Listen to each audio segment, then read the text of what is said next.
दरम्यान यावेळेला आमदार संदीप क्षीरसागर, नरेंद्र पाटील आणि खासदार संजय जाधव यांनी थेट धनंजय मुंडे यांच्यावर निशाणा साधला।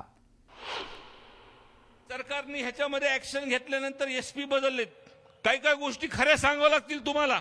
उगा विरोधी बाकावरती म्हणून मी बोलून जायचं, पण काही ऍक्शन घेतलेत। आमच्या जिल्ह्यात 2 नंबरचे धंदे बंद झालेत, पण तपास जेव्हा वाल्मिक कराडवरती येतो तेव्हा तुम्ही कुठतरी थांबतो अण्णा, बरं का? ती मी सांगणार अण्णा, तुम्ही मला ओरडले तरी चालतं ना। जिथं वाल्मिक कराडचे म्हणजे एक गुन्हा दाखल झाल्यानंतर तो हॉस्पिटलमध्ये थांबतो, जमा होतो, ह्याला फक्त न फक्त कारणीभूत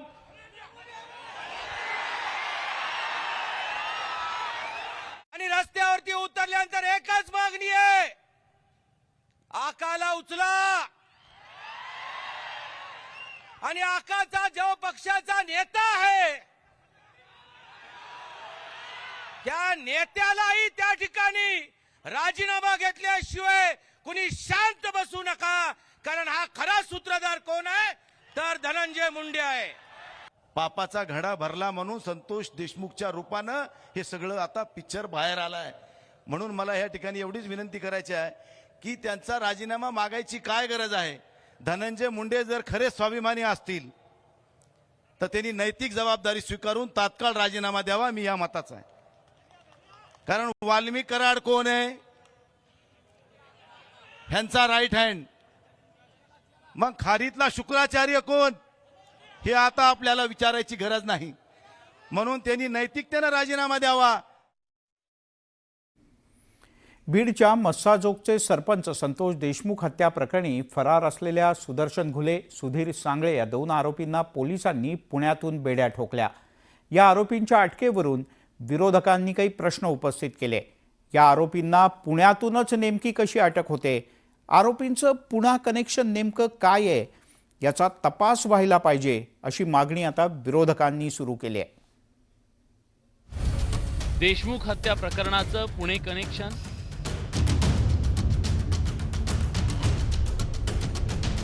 फरार आरोपींपैकी 2घांना पुण्यातून अटक। विरोधकांच्या सवालांच्या फैरी, ज्या अटक होतात त्या पुण्यातूनच कशा होतात? पुण्यातल्या सीआयडी कार्यालयात काही दिवसांपूर्वी पवनचक्की कंपनीकडून खंडणी मागितल्या प्रकरणी फरार असलेल्या वाल्मिक कराडनं शरणागती पत्करली होती। त्यानंतर आता बीडच्या मस्साजोग गावचे सरपंच संतोष देशमुख यांच्या हत्ये प्रकरणातील फरार आरोपी सुदर्शन घुले, सुधीर सांगळेंच्या मुसक्या पोलिसांनी आवळल्या, त्याही पुण्यातून। 9 डिसेंबर रोजी संतोष देशमुख यांची अपहरणानंतर हत्या केल्यावर आरोपी फरार झाले। यातील जयराम चाटे, महेश केदार, प्रतीक घुले, विष्णू चाटे या 4 आरोपींना पोलिसांनी अटक केली। या हत्या प्रकरणातील 3 आरोपी फरार होते, त्याचा पोलीस आणि सीआयडी कडून शोध सुरू होता। अखेर फरार आरोपींपैकी सुदर्शन घुले, सुधीर सांगळे या 2 आरोपींना अटक करण्यात आली आहे, तर कृष्णा आंधळे आरोपी अजून फरार आहे। संतोष देशमुख हत्ये प्रकरणातील आरोपी सुदर्शन घुले, सुधीर सांगळे हे 2 आरोपी काही दिवस भिवंडीत वास्तव्याला होते। त्यानंतर ते पुण्यात आले असता स्थानिक गुन्हे शाखेच्या पोलिसांनी आरोपींना ताब्यात घेतल्याची माहिती समोर आली आहे। ह्याचं कारण एकच आहे, हे सगळे एका जागेवर आहेत, म्हणजे हे सगळे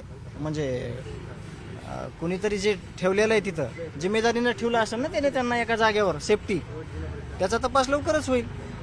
आणि कोण असणार आहे ते तपासातून कळून जाईल। आपण कसं सांगणार? आता आपण कुणाचं नाव घेणार? तपासात 100% त्यांना माहिती असेल, ते अधिकारी जे आहेत सगळे ते स्पष्टीकरण देतील त्याचं। आधी खंडणी प्रकरणी वाल्मिक कराडनं पुण्यात पत्करलेली शरणागती, त्यानंतर संतोष देशमुख हत्या प्रकरणातील आरोपींना पुण्यातून करण्यात आलेली अटक, या प्रकरणाचं पुणे कनेक्शन काय आहे असा सवाल उपस्थित केला जातोय। या आरोपींना राजकीय वरदहस्त आहे का असा सवाल उपस्थित केला जातोय। एक गोष्ट आश्चर्याची या सगळ्या केसमध्ये वाटते की ज्या अटक होतात त्या पुण्यातूनच कशा होतात, म्हणजे ती लोक पुण्यात आहेत असं तुमच्या चॅनलवर येते। त्याच्यामुळे मला असं वाटतं की पोलीस यंत्रणेने फक्त मीडियाच्या स्पेक्युलेशनपेक्षा मला वाटतं पोलिसनी एक ऑफिशियल स्टेटमेंट करावं की नक्की काय चाललंय. यांना जर पुण्यातच अटक होती, पुण्यातूनच सगळ्यांना पकडलं जातंय, तर याचा अर्थ असा होतो की सरकारचं आणि सरकारमधल्या कुठल्या तरी मंत्र्याचं यांना राजकीय प्रचंड पाठबळ आहे. त्यामुळे यांची नार्कोटिस्ट होणं गरजेचं आहे. यांना कोण सांभाळतंय, यांना आतापर्यंत कोणी सांभाळलं ते सुद्धा आता अटक करायला सरकारने सुरुवात करायला पाहिजे. विरोधकांचे हे आरोप सत्ताधाऱ्यांनी फेटाळून लावले. तपासातून सर्व सत्य समोर येईल असं सत्ताधारी पक्षाचे नेते म्हणतायत. तो तपासामध्ये येईल ना. आणि जेव्हा मुख्यमंत्र्यांनी एकदा स्पष्टपणे सांगितलंय की मी तो कोणीही असेल, कोणाचा जरी त्याचा इंटरफेअरन्स आढळला तर त्याला माफ केलं जाणार नाही, एवढी स्पष्ट भूमिका जेव्हा मुख्यमंत्री घेतात त्या टायमाला त्याच्यावर शंका उपस्थित करण्याचं काहीच कारण नाही. संतोष देशमुख हत्या प्रकरण बीडसह राज्यात चर्चेत आहे. हत्या प्रकरणातील फरार आरोपी इतके दिवस कुठे लपले होते, कुणी त्यांना आश्रय दिला होता का, याचा तपास झाल्यावर सत्य काय ते समोर येईल. Bureau report, news 18 Lokmat, Pune. बीडमधल्या मस्साजोगचे सरपंच संतोष देशमुख हत्याकांडानं राज्य हादरून गेलं. या प्रकरणात दररोज नवनवीन खुलासे समोर येत आहेत. यातील एक आरोपी म्हणजे सिद्धार्थ सोनावणे. सिद्धार्थ सोनावणे हा मस्साजोगचाच ग्रामस्थ आहे.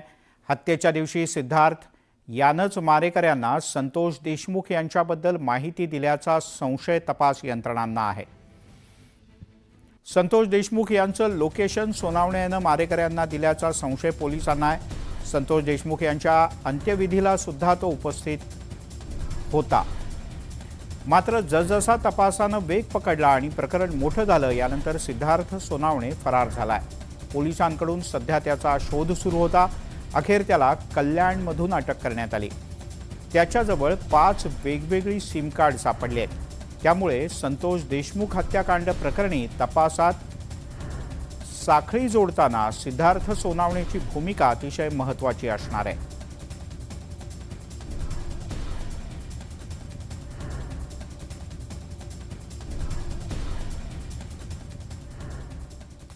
तिकडे संतोष देशमुख हत्या प्रकरणात डॉक्टर संभाजी वायबसेला पोलिसांनी चौकशीसाठी ताब्यात घेतलाय. वायबसेची चौकशी केल्यानंतर कळलं की तो पडद्यामागचा मोठा सूत्रधार आहे.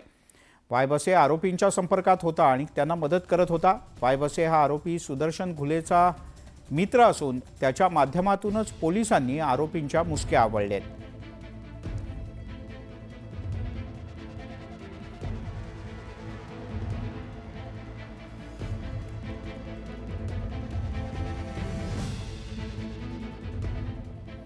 मस्साजोगचे सरपंच संतोष देशमुख यांच्या हत्या प्रकरणात आता मोठी अपडेट समोर आली आहे. संतोष देशमुख हत्या प्रकरणातील सुदर्शन घुले, सुधीर सांगळे यांना पुण्यातून अटक करण्यात आली, तर सिद्धार्थ सोनावणेला मुंबईतून अटक करण्यात आली.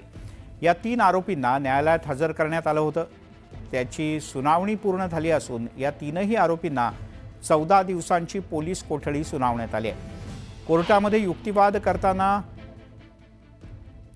अनिल गुजर यांनी सुदर्शन घुले यांना हत्येच्या आधी आवादा कंपनीच्या प्रकल्पाच्या ठिकाणी जाऊन दमदाटी केली होती.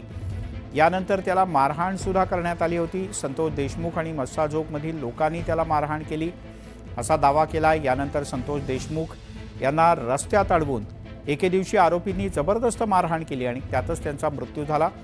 संघटित गुन्हे करून